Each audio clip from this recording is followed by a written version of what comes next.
observational drawing. That means drawing what you see. You might wonder where an artist would get an idea.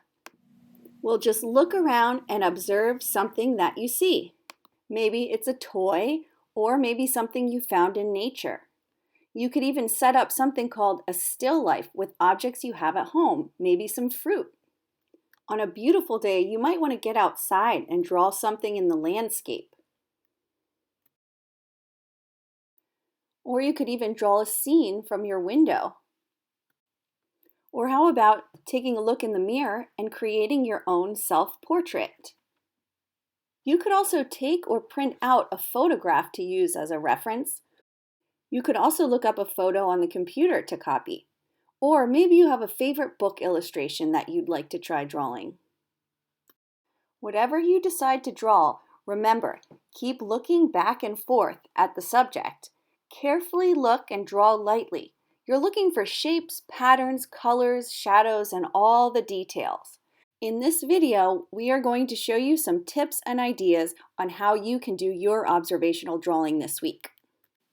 Let's find something to draw. I'm starting by sketching in the basic shapes that I see.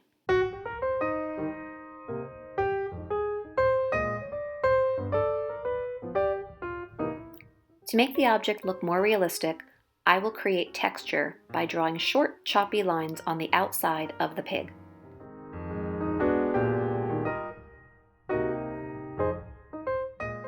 Before adding color, I need to erase anywhere my pencil is still showing. I'm going to begin using colored pencils on all of the smooth areas. Next, I'm going to begin working on the fluffy texture. It's important to look at your object often and notice where the dark shadow areas are. Like my outline, the inside of my pig will also show short, choppy strokes that represent the hair. Not all of the hair is going up and down. I need to look carefully to notice what direction the hair is growing.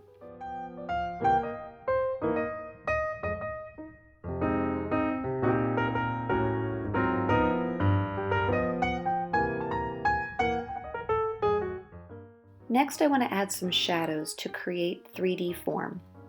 Shadows aren't always black. On my pig, they are purple and brown and maroon. So those are the colors I'm using. I hope you have fun drawing something you love. What is composition in art? It is a picture's arrangement of your focal point through the foreground, the middle ground, and the background. Mrs. Hall's inspiration comes from the Nature Book series by Susan Tate, illustrated by James Melvin. How to create composition. Since my seaweed is in the foreground, I am drawing it the largest because it is closest to the viewer. The seahorse, the focal point of my picture, is in the middle ground, and I am drawing it just a bit smaller than the large seaweed.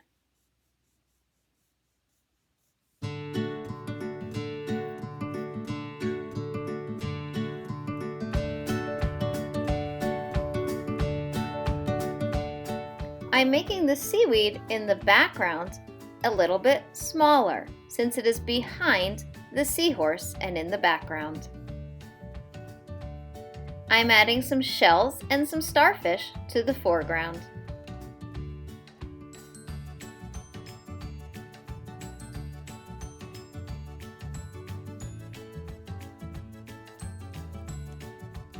The small fish drawn in the top corner will help to balance and fill the emptiness of the background. Time to color and add details. Today I'm going to create an observational drawing of the view from my current art room. It's helpful to look at my view and divide it into a 4-square grid. This helps me to know where to place the things that I see and think about the space within my composition. I want to start with the background. Using soft colors, I can see that the sky takes up the top half of my picture, and then I start to add the trees. Now I'm going to move to the middle ground, where I can see my fence, this tree stump, some of the foliage, and some of the plants that are on the ground, ferns, and even my azalea, which is starting to bloom a beautiful pink. Finally, I'll add the foreground. That's the part of my picture that is closest to me. I can see that the arbor sits right in the center of my grid. I notice that I can only see half of my arbor because my climbing hydrangea is covering the rest of it. I sure can't wait to see it bloom.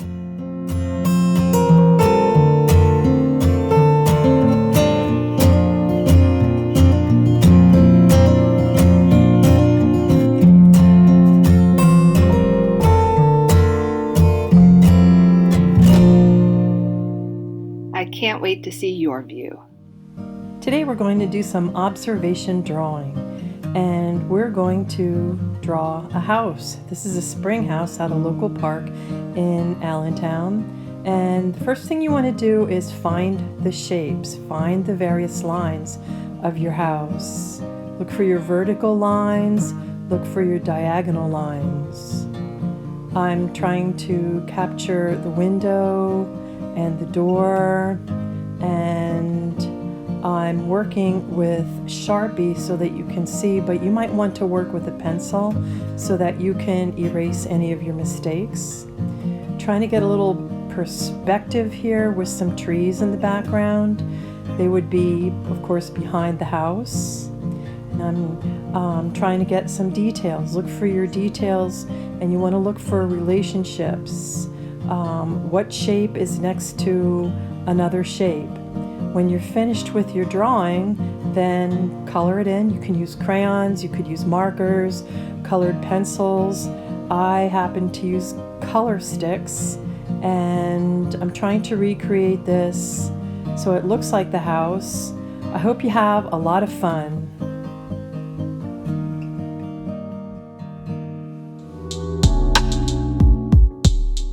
To create a self-portrait, I first looked carefully at myself in the mirror. After attempting to draw the portrait a few times, I realized that I needed a little bit more practice. I then decided to take a selfie, print it out, and find a more comfortable place to draw. I constantly bounced my eyes between the photo and the drawing to make sure the overall shapes and details were somewhat accurate. I also paid close attention to the contrast between the darker and lighter parts of my face. With that in mind, and to make it look more realistic, I used shading.